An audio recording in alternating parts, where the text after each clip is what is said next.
Hey guys, Metal Jesus here. Now today I have something kind of cool and weird to show you.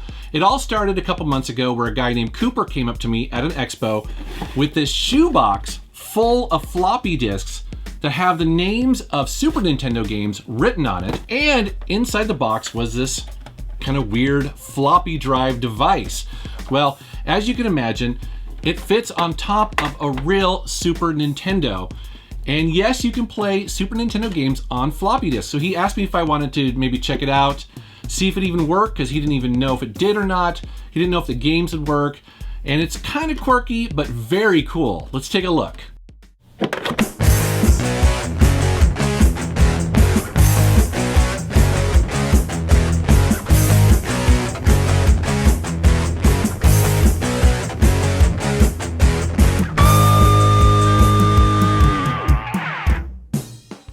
Here is the Professor SF2, or you might see it online being called the Game Doctor 7.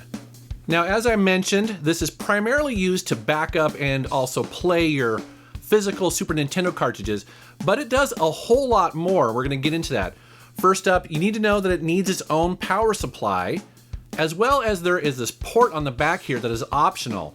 Now, you don't need to plug it into a computer, but you certainly can, and it supports a optional CD-ROM drive. Flip it over and you will see the adapter that plugs into the Super Nintendo, as well as a place where you can upgrade the RAM on this device.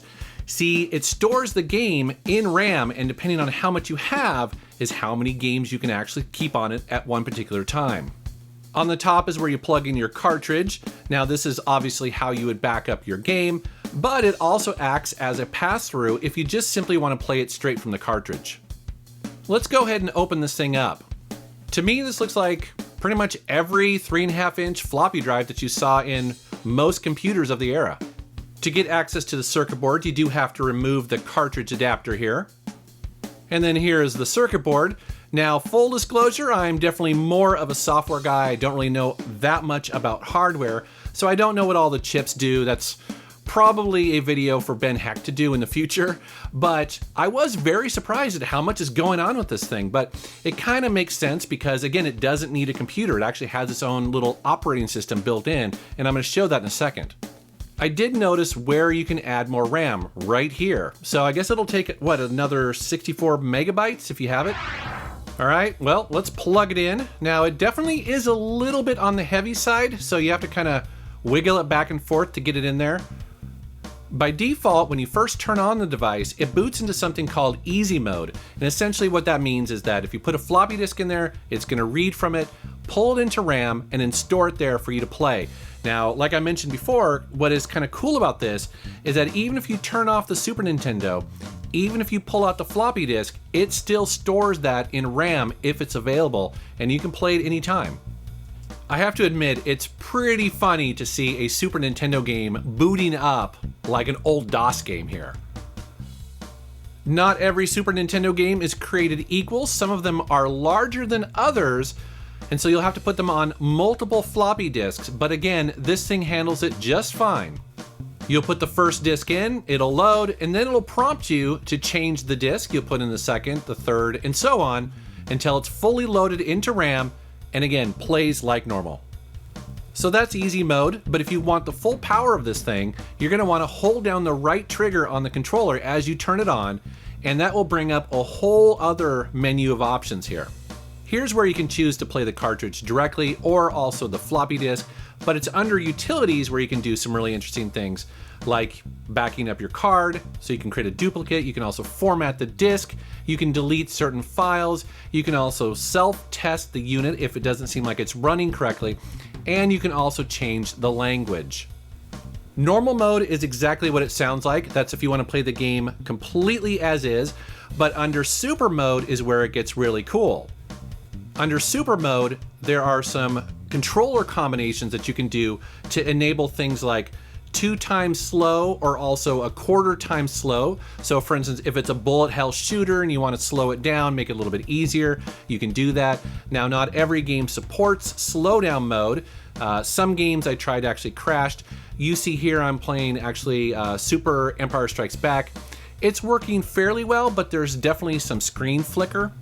However, the coolest feature has to be the ability to save and load your game at any time in any game. So imagine playing your favorite game and let's say it doesn't support saving in the game itself. Well, not a problem. This will do it for you. It actually acts as a quick save. You just do a controller combination, the screen blanks, and you're done, you're saved. Another thing you can do is modify your game with cheat codes. These are the codes that you typically get in magazines. And you can do things like set unlimited lives, unlimited weapons, maybe skip the intro, things like that. It's also worth noting that this not only works with North American cartridges, but also import Japanese cartridges, which is very handy because, for instance, this right here, this is Spriggan powered. This is kind of an expensive game here in North America, and so it's very cool for me to be able to back it up and play that if I wish. I do want to mention that if you end up getting one of these and it doesn't come with a manual, it does have a bit of a steep learning curve. So you're going to want to jump out there and find one online like I did, because initially I was very confused using this. All right, so that's a quick look at the SF Professor 2. Now, the company that makes these made a bunch of variations on this, including a CD-ROM version, which is kind of neat.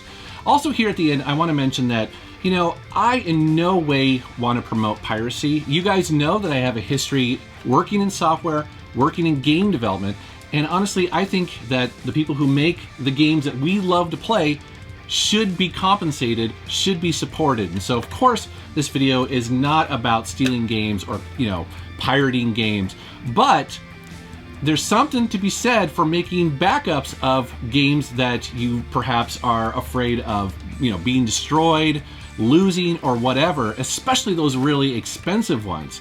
This is a pretty neat little option here.